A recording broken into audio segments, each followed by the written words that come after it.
mengatur aktivitas dan kehidupan beribadah dalam naungan jamaah dan tidak membedakannya satu dari lainnya. Menjadi pemimpin berarti siap untuk melayani apapun kebutuhan yang dibutuhkan masyarakat Islam secara luas dan menyeluruh. Bukan menjadi figur dan sosok yang mampu berbuat apapun karena kekuasaan digenggamnya. Bukan pula menjadi buas karena dapat menebang apapun halang rintang di hadapannya tanpa memperhatikan batasan-batasan ataupun hukum-hukum Allah yang telah Allah tetapkan lewat Al-Quran dan Al-Hadis. Yang kedua, menjadi pemimpin yang memiliki rasa takut kepada Allah Subhanahu wa Ta'ala. Seorang pemimpin yang tidak takut kepada Allah akan cenderung mengedepankan pendapat pribadi daripada mendapatkannya lewat jalur bermusyawarah dan mengembalikan semua kepada Al-Quran dan As-Sunnah. Rasa takut kepada Allah akan membawanya kepada kehati-hatian melangkah, menetapkan ketetapan dan mengesampingkan ego pribadi. Rasa takut kepada Allah juga akan membawa seorang pemimpin kepada kebijaksanaan bersikap dan tidak semena-mena, membedakan satu golongan dengan lainnya dan tidak memandang orang lain rendah sebagai pesaing dari kekuasaannya. Allah Subhanahu wa Ta'ala berfirman, A'udzu billahi minasyaitonir rajim. Wa minan nasi wad-dawabi wal an'ami mukhtalifun alwanuhu kadzalik. Innama yakhshallaha min ibadihil ulama. Innallaha azizun ghafur.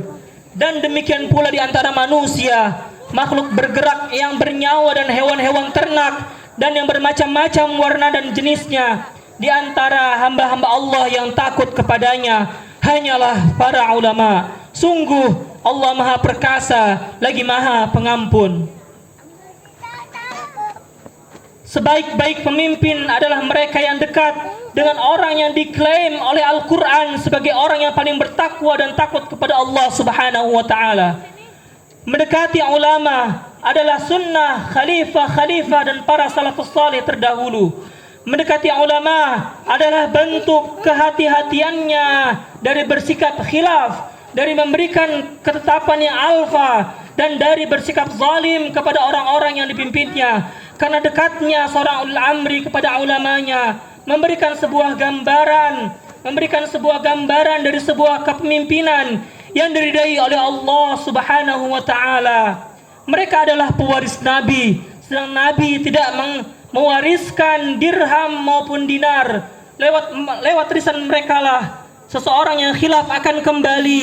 Lewat nasihat mereka lah mereka yang menyimpang akan tersadar dari penyimpangannya. Dan seorang pemimpin yang memiliki rasa takut kepada Allah akan menempatkan amanah kepemimpinannya sebagai sebuah tanggung jawab yang besar yang akan dimintakan pertanggungjawabannya di hadapan Allah kelak. Itulah sebesar-besar pengorbanan seorang pemimpin kepada Allah Subhanahu wa Ta'ala. Ikhlasnya akan membimbing umat Islam kepada keselamatan hidup menuju Allah.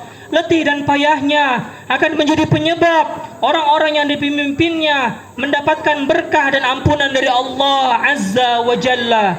Dan tidak ada pengorbanan yang agung, yang tinggi dari semua umat Islam melainkan tunduk dan patuhnya dia pada hukum-hukum Allah lewat tunduk dan patuhnya dia kepada para pemimpin Islam. Karena sinergi yang baik dari keduanya akan menarik barakah Allah turun dari langit. Dan baldatun thayyibatun wa rabbun ghafur menjadi sebuah keniscayaan bagi masyarakat Islam secara luas.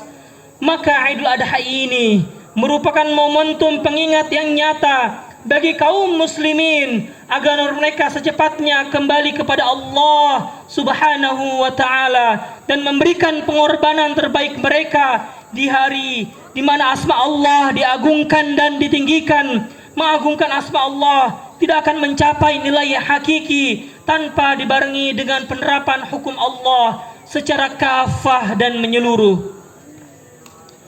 Menemani akhir dari khutbah ini, marilah sama-sama kita bermunajat kepada Allah Subhanahu wa Ta'ala. Kiranya Allah akan segera menyatukan hati-hati kita.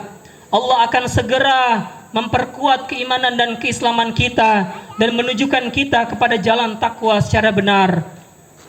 Dan melalui mimbar ini kita juga bermunajat kepada Allah Subhanahu wa taala agar sekiranya Allah segera angkat penyakit dari bumi Indonesia. Allah segera hilangkan wabah penyakit ini dari bumi Indonesia, dan Allah sembuhkan penyakit umat Islam, teman-teman ikhwanul muslimin, orang-orang yang kita sayangi dan yang kita cintai. Al-Fatihah. A'udzu billahi minasyaitonir rajim. Bismillahirrahmanirrahim. Alhamdulillahi rabbil alamin. Ar-Rahmanir Rahim. Maliki yaumiddin. Iyyaka na'budu wa iyyaka nasta'in. Ihdinas siratal mustaqim. Siratal ladzina an'amta 'alaihim ghairil maghdubi 'alaihim waladdallin. Alhamdulillahi rabbil alamin. Hamdan syakirin, hamdan na'imin, hamdan yuwafi ni'amahu wa yukafi mazidah. Ya Rabbana lakal hamdu wa lakal syukru kama yanbaghi li jalali